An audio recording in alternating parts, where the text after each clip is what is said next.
We have all the technologies we need right now to heal the earth. We had them 2,000, 4,000 years ago. We don't need new technologies. What we're missing is will. And so what this work more than anything is about building will in more and more people to actually make the quantum shift that's necessary. Without it, I don't think we're gonna do very well.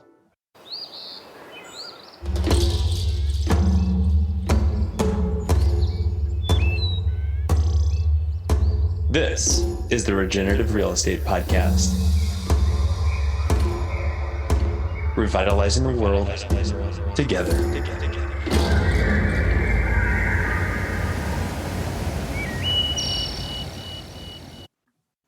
Everybody, welcome back to the Regenerative Real Estate Podcast. This is your host, Neil Collins. For those of you that have been listening and tuning in for a while, you already know a little bit about our backstory. But for those that are just tuning in, I want to share with you what happened in 2019. We had a growing real estate company and a growing property management company, and I could not do it any longer. It was a single bottom line existence that all we were focused on was, how do we make more money? How do we minimize our expenses and increase our revenue, increase the number of clients that we have, just so that we can say that we're successful? And I came from a background where we spent so much time in different cultures and in different environments that I became fascinated and in love with the plurality and the beauty that exists on the planet. And I've seen so much of it change, even in my 3 decades plus on this planet. And I could really see, you know what, I can no longer spend 8 to 12 hours a day justifying my time getting spent on not working on the problems that I really see out there. But I loved real estate. I loved helping people get from A to B. And then I started to really go down this rabbit hole of, we are living in a very degenerative world and we don't even realize it. We do not think about the sun that is hitting our roofs or the rain that is falling on our houses, that we're channeling it away from our houses and we're going to the deepest levels of the ocean and drilling. And coming from a place where I grew up in Louisiana, where I watched the Deepwater Horizon oil spill go for 88 days straight, it's just, it makes you sick in your stomach. And I've seen multiple 10,000-year storms that should not have happened in my lifetime. I think we're all going through this collective experience of, there's some really big problems that are happening. And they're changing so fast in our lives. And when you have kids, you realize, oh my God, there is something beyond me. And there's going to be something beyond them. And that if I wake up in 2050 and my son asks me, hey, you know, things are pretty crazy right now. When did you first become aware of that? I don't think I could look him in the eye and say, yeah, we've known about this for a long time. And we just decided to keep business going as normal. No, I wanted to take our background of real estate and I wanted to combine it with our passion and our values for the environment and for helping people thrive, because that's what it's all about. And that's why I'm so excited that I get the opportunity to go work with thought leaders and record them and interview them to see what are their thoughts and what is their practices and what's their philosophies, because how do we create a more regenerative future? And how do we ask them generative questions about what could be? And that's why with today's guest, Bill Reed from the Regenesis Group is truly one of those people that really makes the gears in your head spin, because he drops some serious nuggets of, we cannot have sustainability in the built environment. We can have sustainable-esque properties to it. And I really admire the things that Bill is saying, because Bill has been a thought leader in the green building movement for a long time. He was a board member of the U.S. Green Building Council. He helped get LEED off the ground. And the work that he and Regenesis Group are doing across the globe is truly aspirational for me. And it's something that I would love to take my career and see where it goes. Because what they're doing is they're harmonizing. And Bill said something in this podcast that I'll never forget, that he said that a regenerative development is helping to enable things, us humans and all species, to give us the ability and the right to evolve. God, that really stuck with me. So without further ado, I would love for you to listen to Bill Reed. What an incredible human being. He's a lecturer. He is an architect, a planner, a thought leader, a philosopher, just an all-around fascinating human being that I'm so honored that we get the ability to tune in and to hear his story. So let's jump into it. Bill, thank you so much for taking time to come on the podcast. Great to be here. Thanks, Neil. Bill, we were just talking offline, but this is a great opportunity. Where about in the world and the country are you right now? I'm in Boston, or actually Arlington, right outside of Boston. Nice. Well, Bill, you're somebody that it's hard for me to even prepare for an interview of this kind, because we could go in about a million different directions. And the more I research and the more I read your articles and the more I watch the videos of lectures you've done and things like that, I'm like, we've got to have Bill Reed on the show. This is one of those people, and he come highly recommended from people like Carol Sanford, who has been on our podcast. But I'd love to start off with just, where did you grow up and what was life like as a youngster? Wow.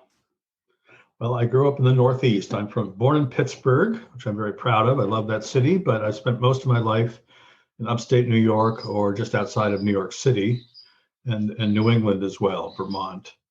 And so I'm a Northeast boy. I think it's the safest to say. And I think growing up around New York City really attuned me to cities. And so I'm still kind of amazed that this was allowed to happen, for one thing, and that I was a geek enough to do it. But when I was in 8th grade, I was turned on to Louis Mumford, who's a very famous historian and architectural and planning historian. And when I was a junior in high school, I was given independent study for half a year to do a thesis on and my subject was the sociological implications of urban and regional planning. So why? I don't know. But I went to architecture school and then planning school. And then for me, the planning world made no sense. Why is that? There was nothing, it served no purpose. Make cars go faster, solve economic opportunities, political zoning issues. It seemed all in the service of business and I wasn't smart enough to know what I was missing. But it wasn't until the sustainability movement came along in the late 80s that I said, now I know. And so that pretty much flipped me. Although I'd been interested in energy efficiency, I was doing early passive solar architecture in Vermont. And then Ronald Reagan came along and ripped the solar panels off the White House, and that got rid of all the subsidies. So it destabilized the business for a while. So I had a regular architecture firm. This may be more information than you want, but I then realized I did not want to do that. I had to have a deeper purpose. So I sold my firm. And as I was developing, I was one of the founders of the LEAD program, as well as then integrative systems thinking. And then moving on to regeneration. I was always exploring what do we really need for quality of life. So I've been a consultant since the mid 90s in the green space, call it that. You glossed over some of the juiciest information I think anybody could get out of this. You were in it sounded like a conventional architecture practice, but you needed more out of it. What does that mean? What did it look like? Well, if I had to do an elevator lobby detail one more time, I think I would shoot myself. It became repetitive. It was a service-oriented business. It was not a leadership-oriented business. I had to keep the staff alive. So that was primarily it. How do you keep a machine going? And because I wasn't interested in design with a big D design, as I love beautiful architecture, but I wasn't talented in that regard. What I was feeling the need to do was that the quality of life in our cities and our buildings is pretty, we'll just say negative. And for me, it was the system that architecture addressed that was of more interest to me.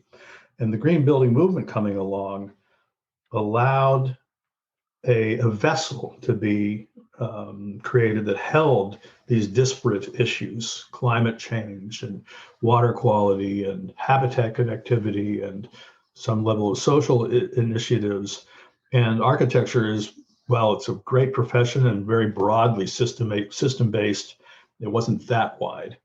And so how do I build an opportunity to think about systems from the position as an architect and planner? Now, planning seems logical, but planning doesn't really address the systems to the level that I'm talking about.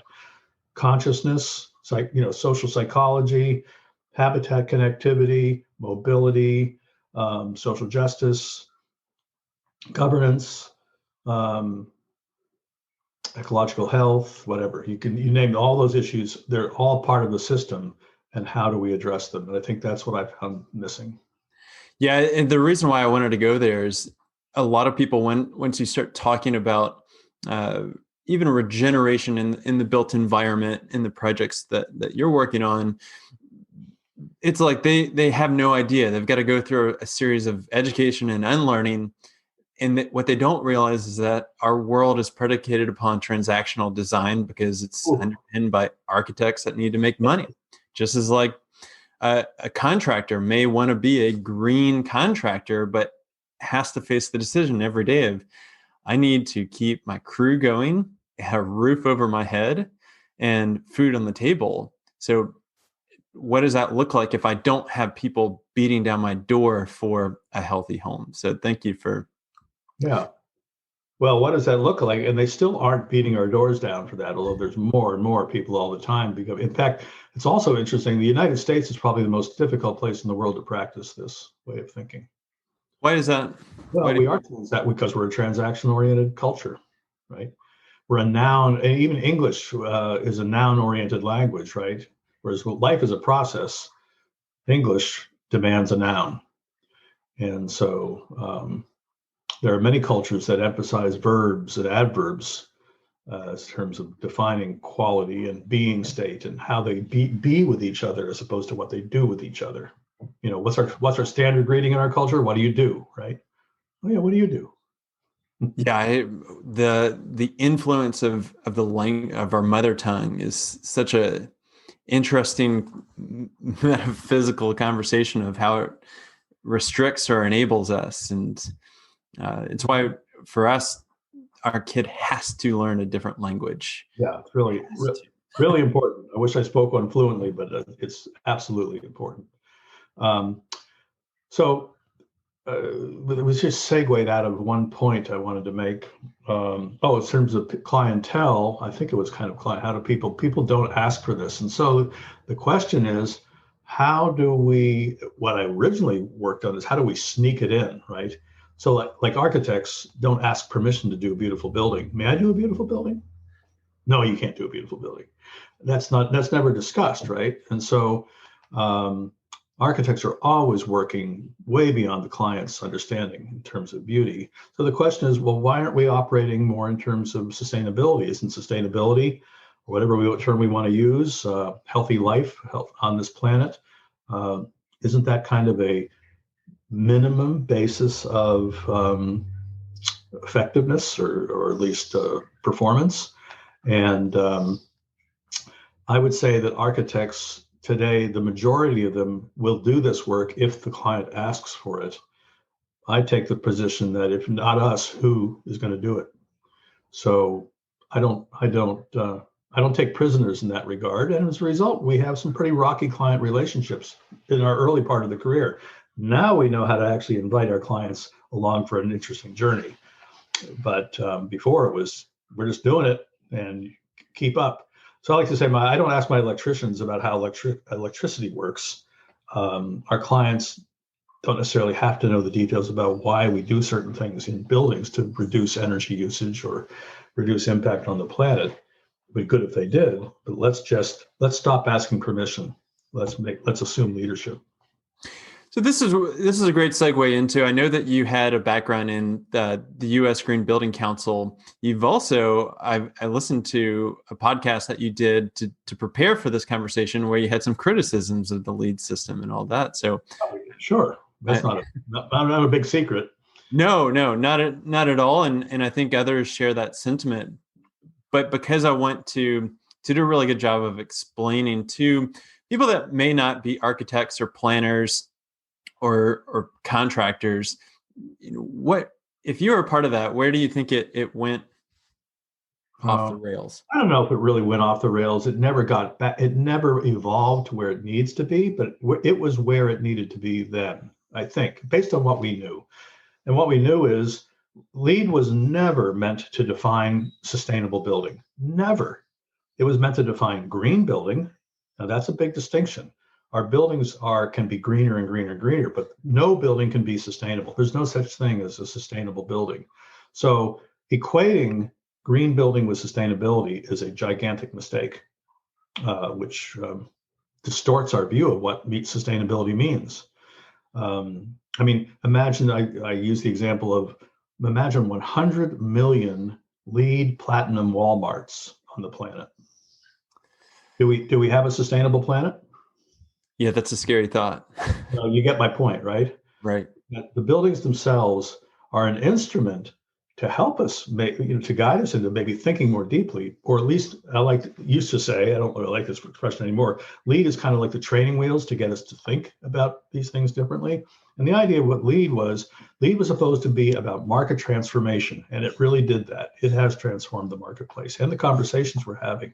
The next question should be, after I do 3 or 4 LEED buildings, is to say, the planet's still getting sicker. So what's missing? And many people are beginning to do that now. Yeah, I think we're seeing that permutation of, okay, the Living Building Challenge got rise with Jason McLennan and others and all that. And now where the conversation is really going, that amongst a very fringe group is that really a sustainable building as well? Is that really good? And especially some of the work that's coming out of people like Julia Watson of the book Low Tech. I'm not sure if you saw that of just how do we, is this big 3,000 square foot house that's capturing all the sun's energy and the water, and it's got the wetlands that's doing gray water and black water, but it's still a Western conceived habitat that. And it's a thing. Let's go back to our nouns. You're not going to create a sustainable planet by building more things that are quote unquote sustainable. And they aren't. The Living Building Challenge, that's great. I love what Jason has done with that. It is not regenerative. They may use the term, but it's not. Regeneration, from our definition, is, see, this word salad that we have is problematic, right? Let me see if I can quote, it's a Confucius quote that, I forget the author's name, sorry. But the corruption of society begins with a failure to call things by their proper names. And its renovation begins with a reattachment of precise meaning to real concepts, real words. So that word sustainability, how many of us are doing sustainable buildings? And we all raise our hands in the architectural world if we're doing LEED and Living Building Challenge, but we can't. That's wrong. We are not doing sustainable buildings. We're buildings that have a tendency towards sustainability. Regeneration is another really important term. May I kind of geek out with you here about this? This is the spot to do it. Okay. So regeneration is often used as a synonym for restoration. And you may have, if you listen to some of my talks, you probably heard me talk about this, but restoration, and people use I'm going to regenerate this forest. Yeah, the forest will do that on its own if you go away, pretty much. And even better if you can actually participate with it on its own terms, because humans are actually a resource for health in the healthiest systems on the planet, with indigenous peoples who know how that system works, where they're actually part of it. But that's where we're going with this. So we restore something like a wetland or a forest or a beach dune system, or a riparian corridor.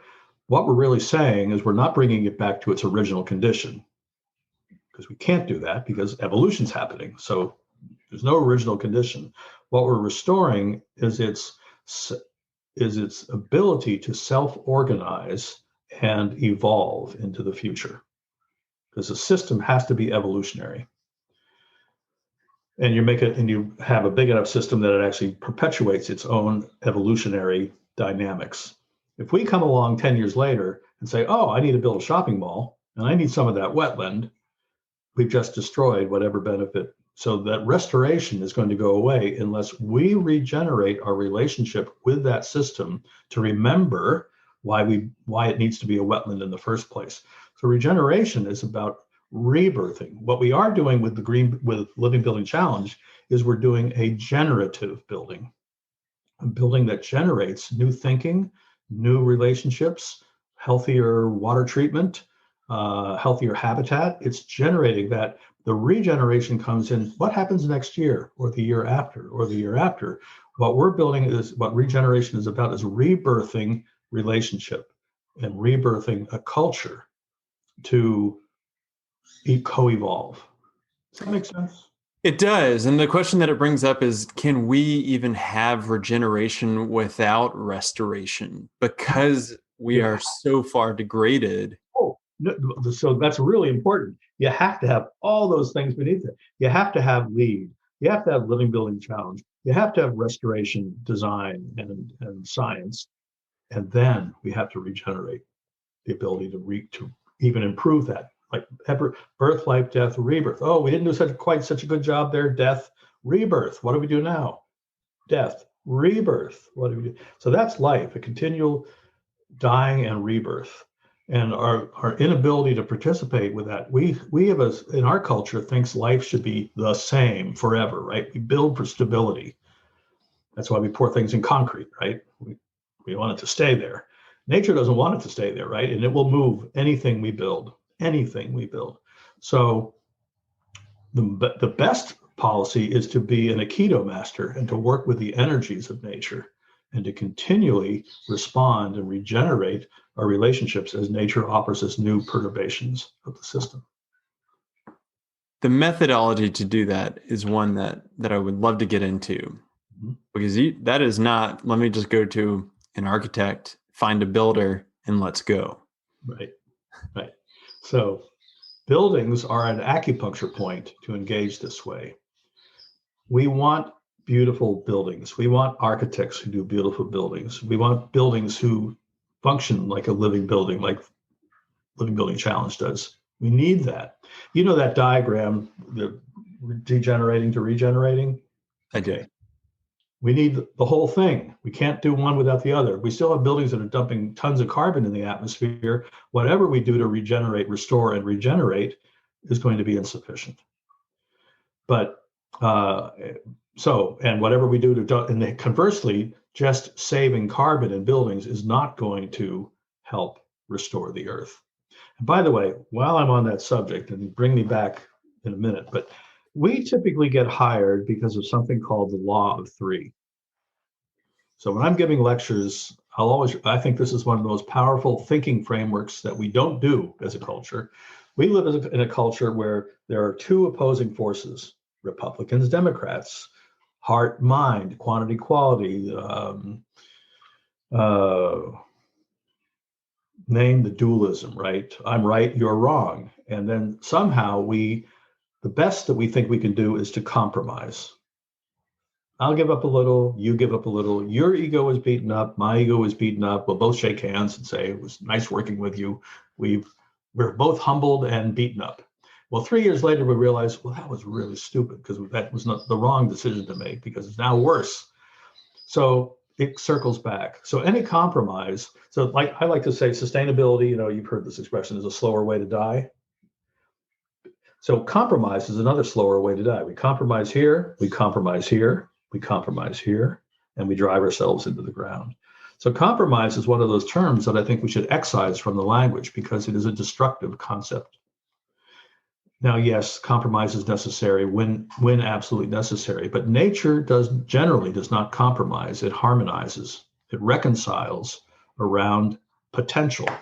So what happens is there's a third force, and that third force is potential.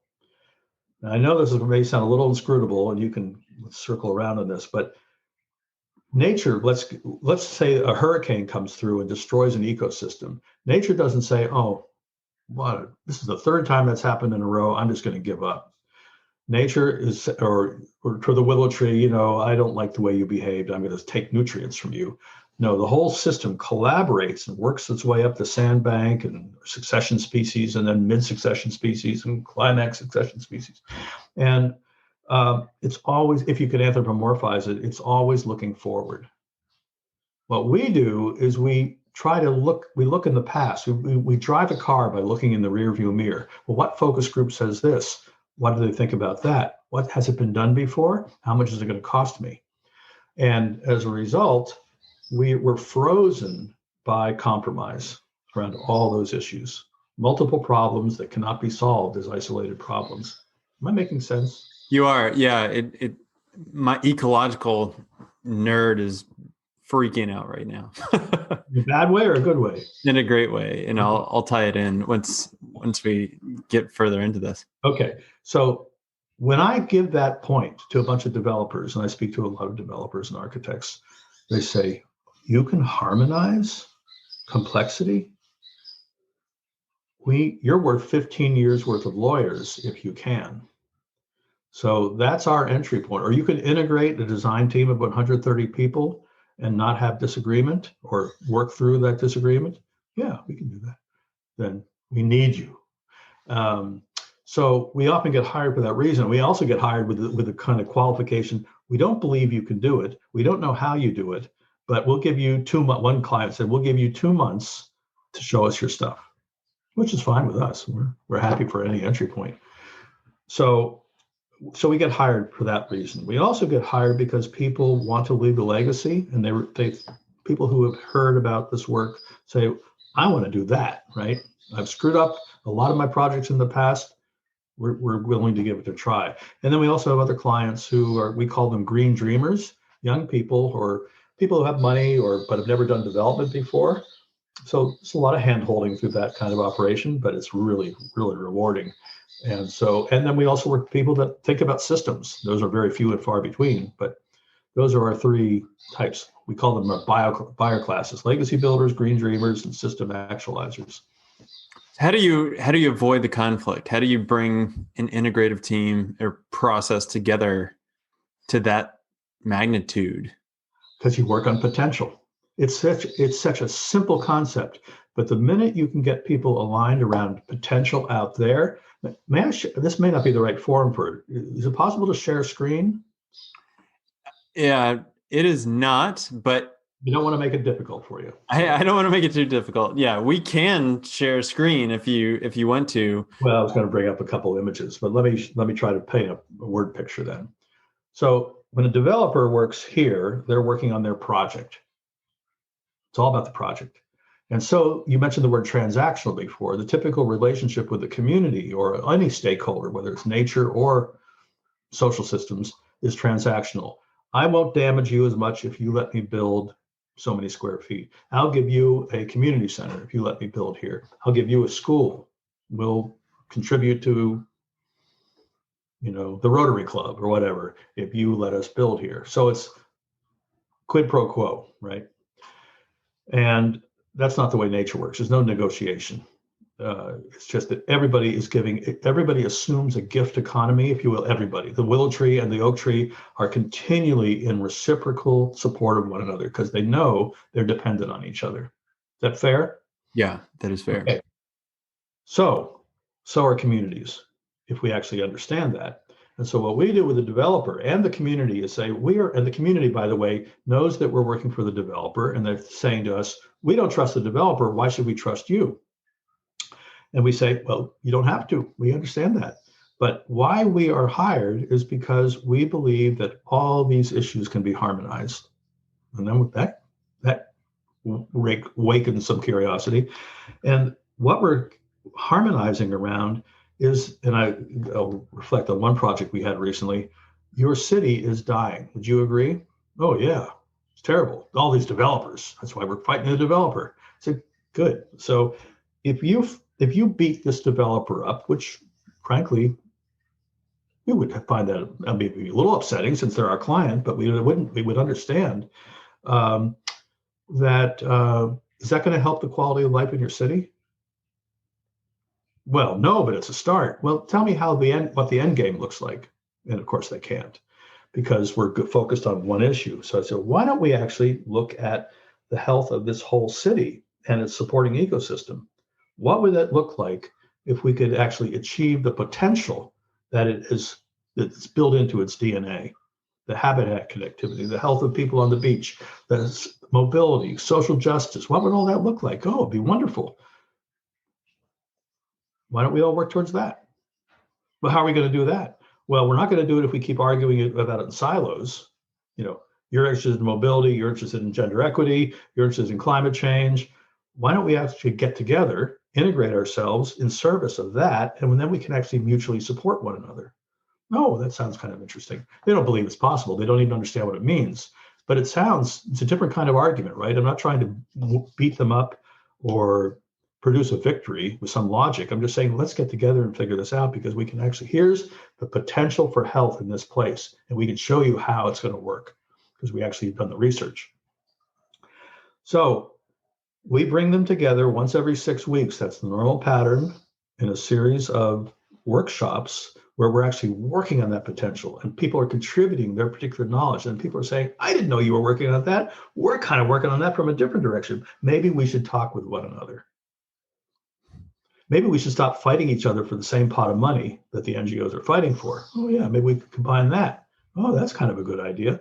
Well, it takes about 10 months to a year in our experience before people start saying, hey, this is pretty cool. And so the reason I'm sharing, and it takes about 3 years for people to say, let's keep going. This work is not episodic, Neil, it's a practice. Just like anything is a practice, whether it's learning a language or an instrument or dieting or physical fitness, right? You just don't do it. You don't have a change management weekend. You don't have a language learning weekend, nor do you have a sustainability weekend. You're actually practicing with the community for a larger purpose. And that's there. That's the secret sauce. It's not very hard. Hey everybody, this is Neil. We are going to get back to this great conversation in just 1 second. But I think it's fair to say that right now we are facing some pretty unprecedented challenges in the 21st century. I mean, you name it, environmentally, socially, economically, we've got some big problems that we need to overcome. And that's why, for me personally, and the people that work with us at Latitude, we want to dedicate our time and our energy so that we are not only working to put food on the table and a roof over our heads, but also make the world a better place. And so if you are at all interested in combining your sustainability values with a very powerful financial model of real estate, then I highly encourage you to check out what we are doing at Latitude. We are creating something truly special with a tribe of change agents that for now is working across North America, and hopefully one day in the future, with you coming on board, we can be working across the globe. So please check us out. You can go to www.chooselatitude.com, or you can find us on social media at latitude.realty on Instagram, and we are also on Facebook. Okay, let's get back into it. Can you give an example of what the outcome looks like after you've organized? Yeah, the outcome is not a pretty picture. The meaning is you can't just put up a picture. The outcome is that that there's a core group in the community with outlying interests, because not everybody has the time to dedicate to this, but core group in the community, and sometimes it's a government, sometimes it's not, it doesn't matter, that are interested in evolving their relationship to serve the health of that larger system. So they are actually working and meeting and moving that forward. And it is the secret, if you will, well, no secret, it's just basically, it is the key to massive change. I mean, yes, somebody may invent cold fusion and solve climate change, right? And still, we haven't saved the earth that way, by the way. Climate change is just one problem among many. So what this does, it actually engages people to work on the whole system at the same time. And it builds a field, and this is a very important concept. It sounds a little woo-woo, but it's building a field of energy. And by the field of energy, I mean, imagine walking by a great party in a neighborhood. If you're a party person, what does that's an attractor, right? I want to go to that party. That's a field of positive energy. Or if you open the door to a conference room, I'm sure you've had this happen to you. There's been a wildly wicked argument, right, in this conference room. You open the door and you freeze because you could feel it, can't you? Certainly. That's energy. You're feeling those negative vibes and body language and all that. You say, I got to go to the dentist. Close the door. Get out of there. So the field of energy in a community happens when you have that consistency of people showing up with meaningful results, not just a waste of time meetings. This is why these meetings have to have an intense focus, and they have to be over a period of time where people can start coming back and they realize, oh, there's something going on here. Then they invite their friends, and their friends invite their friends. And we had one executive director of a chamber of commerce call up our client after we had been working there 10 months and said, I don't know what you guys are doing, but count us in. This is the first time the city's been able to dream in 30 years. And no one had approached him since he said, I don't want to talk to you guys. I mean, you're a waste of time. 10 months later, he's calling up her client and saying he wants to play. 2 months later in that same city, the mayor called up. She didn't want to play. And she said, I want to play. So now that is a heck of a lot better attractor than making people feel guilty, or putting laws into effect would be good, but guilt trips don't work. And basically, I like to say what we're helping is people to fall in love with their places again. Yeah, it's a great way to frame that.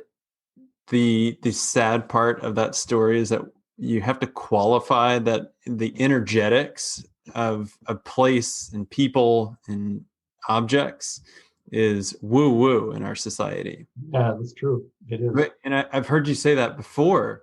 And I had that thought of like, that doesn't sound so woo-woo to me, especially if you go down the rabbit hole of quantum physics and embedded energy. And exactly. I mean, even if you want to talk about our auras and the energies that we're portraying, that getting to the essence of something that you've talked about a lot is it is a lot about energy. Oh, it's all about energy, and when it comes right down to it. And it's all about essence to essence relationship. And I could speak about that, but that goes down pretty deep. But I do qualify the woo-woo just for people because, I want them to at least feel a little comfortable that I acknowledge this may sound that way, but hear me out. Is why I say that. I'm going to make a big leap here. I'm going to try to tie in something, and I want to get your perspective on it. But it seems like we are making statements like, hey, this may sound a little woo-woo. And we go into that conversation. At the same time, this is where it might be a bit of a stretch. Whenever you are talking with regenerative mindset people, they get that hair on the back of their neck raises. They're like, I don't want you to use that term. And they're still pissed about green got overplayed, and they're pissed that sustainability is not what, or that got overplayed. But what I'm seeing on a daily basis is that there is a rising level of consciousness that we have evolved. And it seems like, from my perspective, we needed to go through the overplayment of green and sustainability to get to regeneration, while also realizing that may not, like, there's going to be a history beyond the consciousness of that. What do you say to that? I say you're right. Okay, show's over. Thanks, Bill. I don't have anything to push against.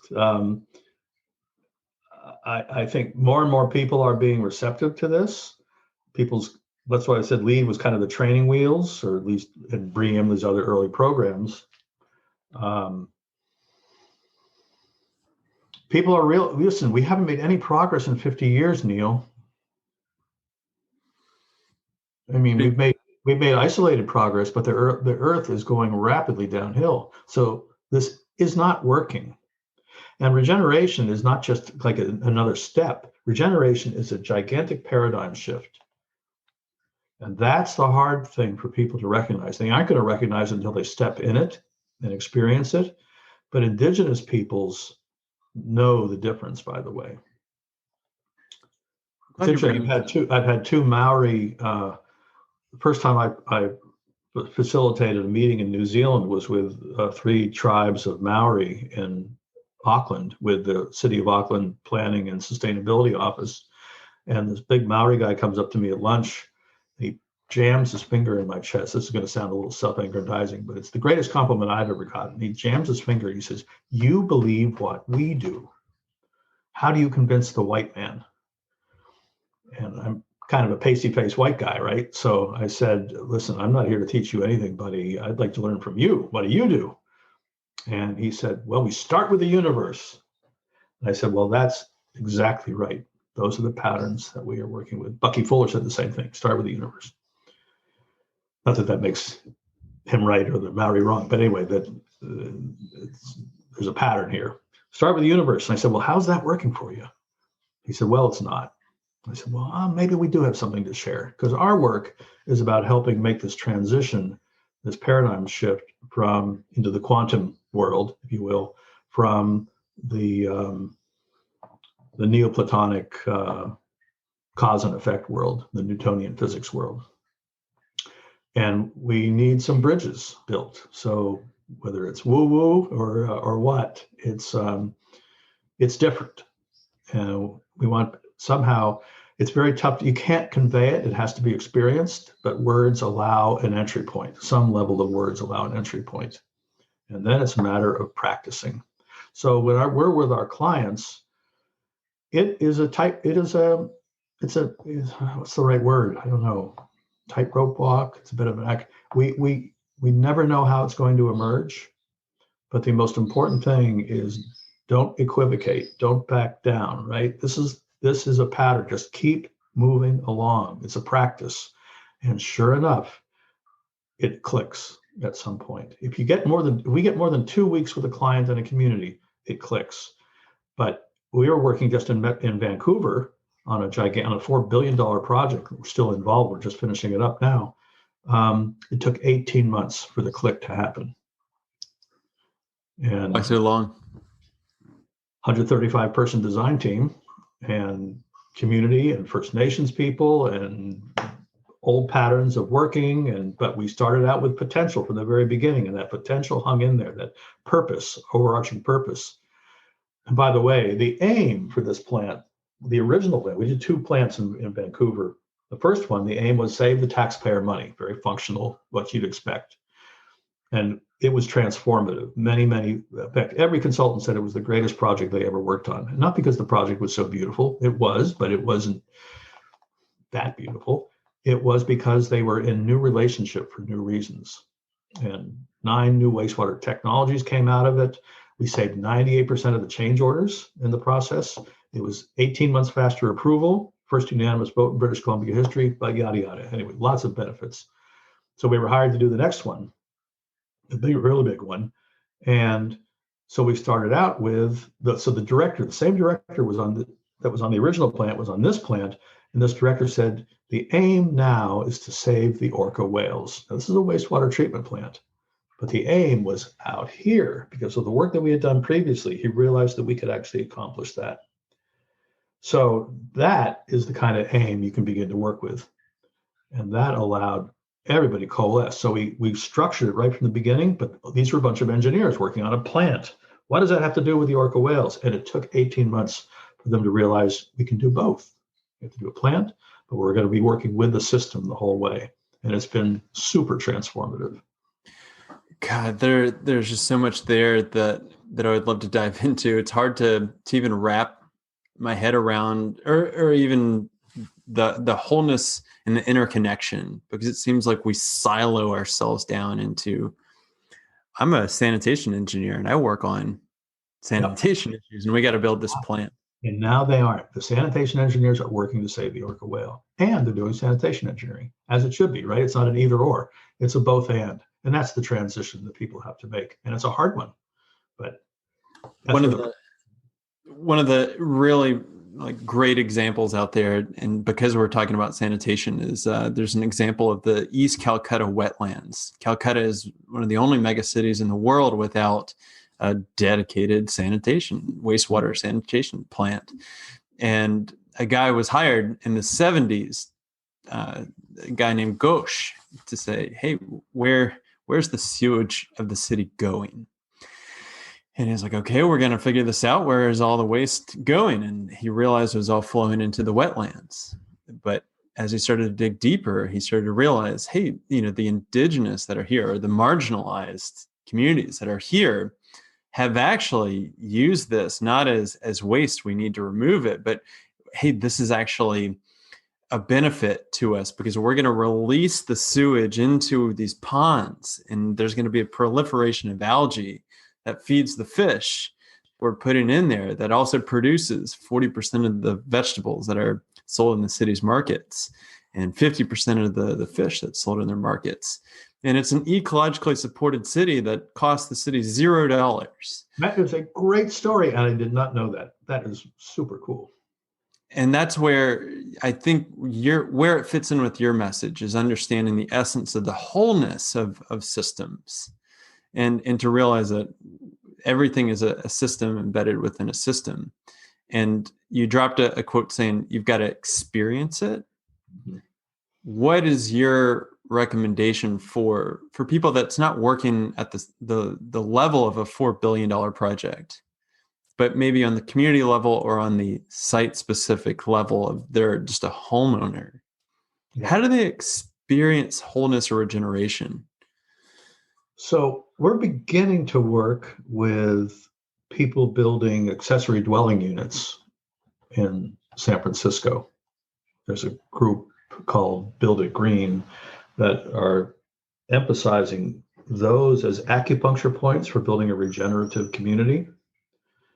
So these are not very expensive, but the point is, and we've yet to figure out if this is going to work or how it will work, but what you can't argue with is that there is an ecosystem of building professionals and suppliers and transport people and clients and social systems that are going to depend on these accessory dwelling units, or there may be accessory school units, or there may be accessory business units. They can be used for anything.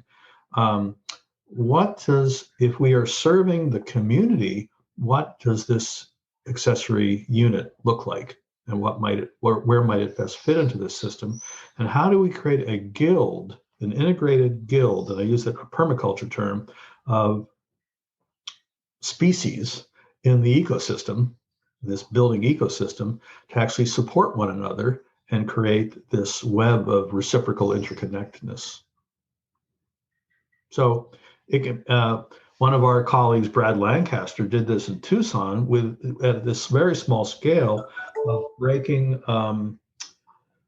If you've been in Tucson, when it rains, all the water rushes down the streets. The streets are the stormwater management system. Lots of water moving very fast, and it's the desert.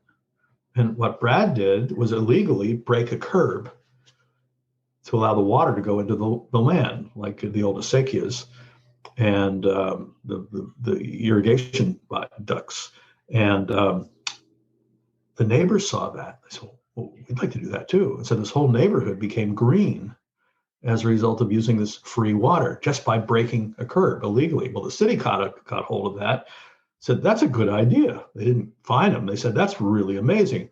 And they started supporting breaking these curbs and providing designs that allow the water to be used. So a whole movement came out of regenerating the health of the ecosystem, in addition to creating healthy community, because those neighborhoods became much tighter because they were working together. So that's an example of a regenerative process using a very small acupuncture point.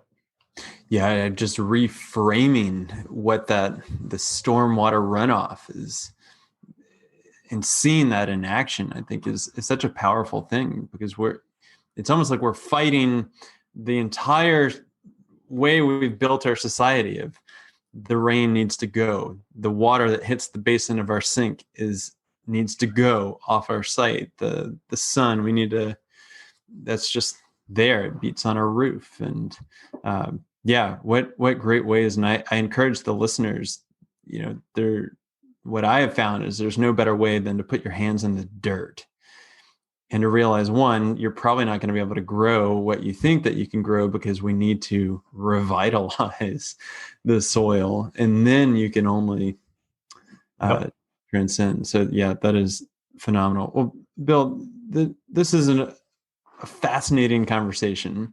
I highly encourage people to go to your website on the Regenesis group, which I'm curious, before we even try to wrap it up, like, what was the genesis of the Regenesis group, and where do you work? Well, we work all over the world. Pre-COVID, we work all over the world. Now we're coaching people all over the world because we've taught enough people that are actually beginning to do this in other places, so that we're supporting them, which is really cool. That's what we need to spread.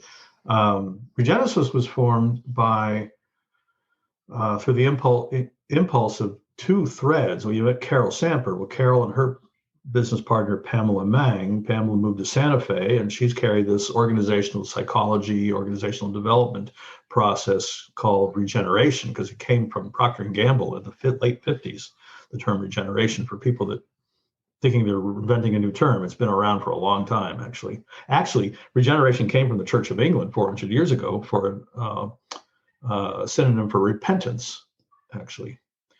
And now I'm going to spend a little moment on that. Repentance doesn't mean what you think it means, or what I've always held it to mean anyway. I'll speak for myself, which means stop sinning, right? Stop doing bad things.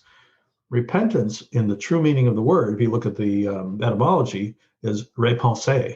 To repenser is to think. So it's really to rethink.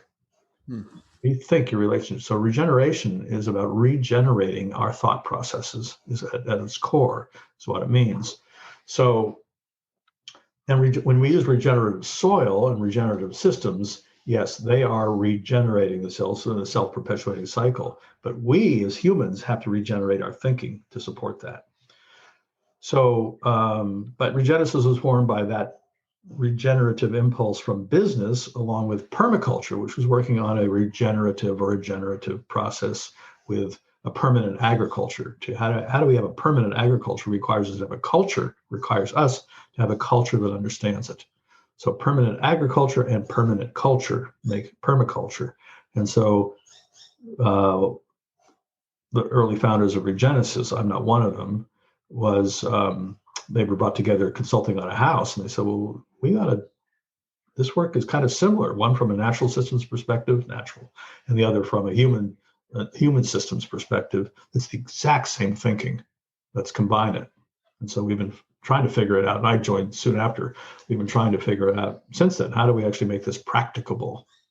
And with your emphasis on terms, you brought up permaculture. What is your take on people saying, Bill Mollison and Dave Holmgren, they didn't invent no. a regenerative agriculture system. They just coined a term to it, but it's been they codified it. They did a heck of a lot of original thinking to support it and coalesce it, if you will, into a principled system. I will give them that. I mean, I think they're both tremendous.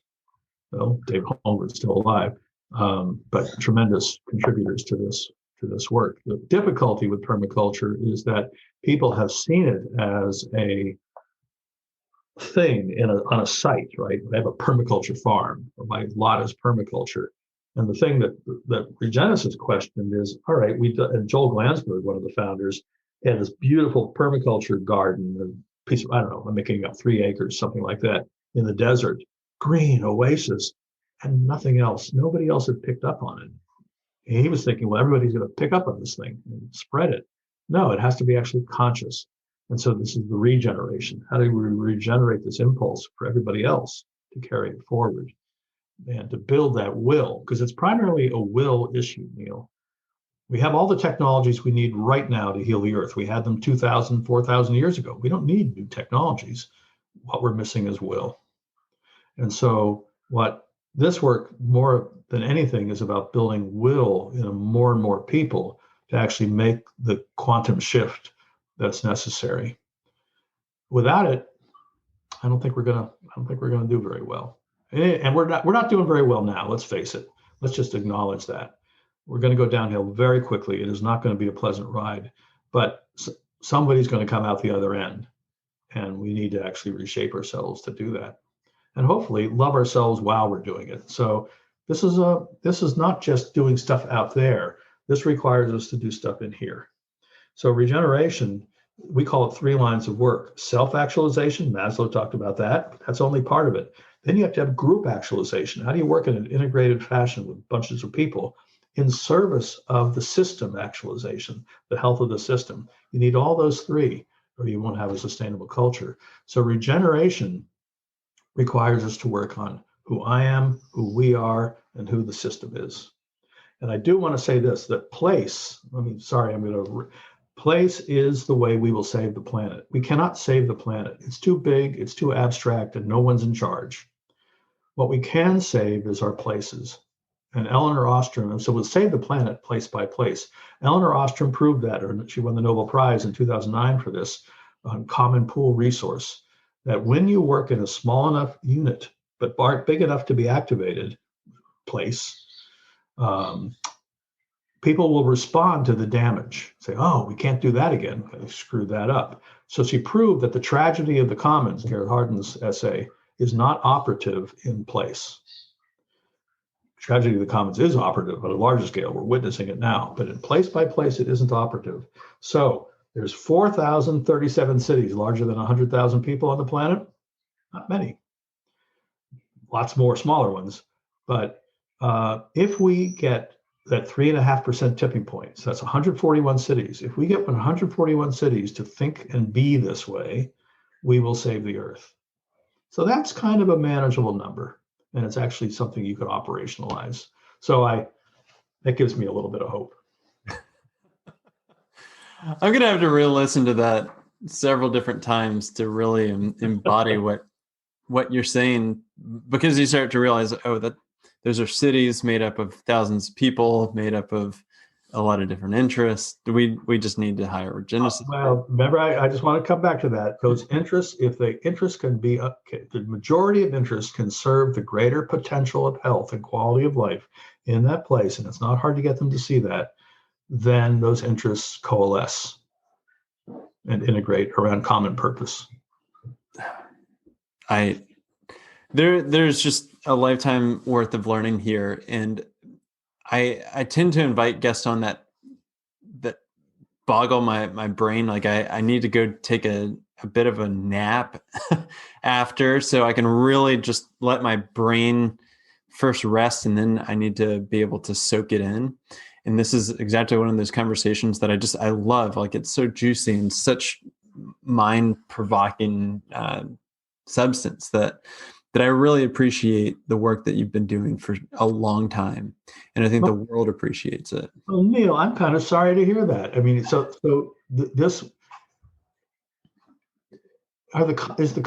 those concepts that inscrutable? I think they are. I think that we're, not to bastardize a quote, but we're all living lives of quiet desperation. I think that society is very much like that right now we're so consumed with, my kids are at home, the school is digital, my job is on the rocks, I don't know what to do. Like, they are at just overwhelm because the systems have led to degeneration. Absolutely. But this is really important. We have lost meaning in our culture. And it's one of the reasons we live lives of quiet desperation. And who did say that? Was that Oscar Wilde, or? I think that was Thoreau. Thoreau. Oh, yes, it may have been. So just a couple miles from here, it's Walden Pond. The church used to provide meaning. It no longer does, in at least Western culture.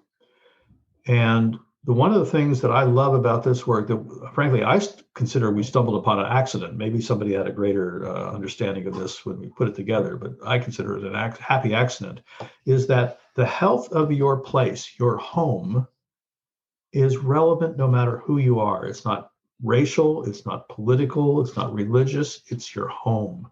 And we can all get behind that. And if we help people understand that the quality of life, of course, people will acknowledge that kind of going downhill, that if we can actually work together for that quality of life in this place, it's an incredibly safe and inspirational source of meaning and purpose.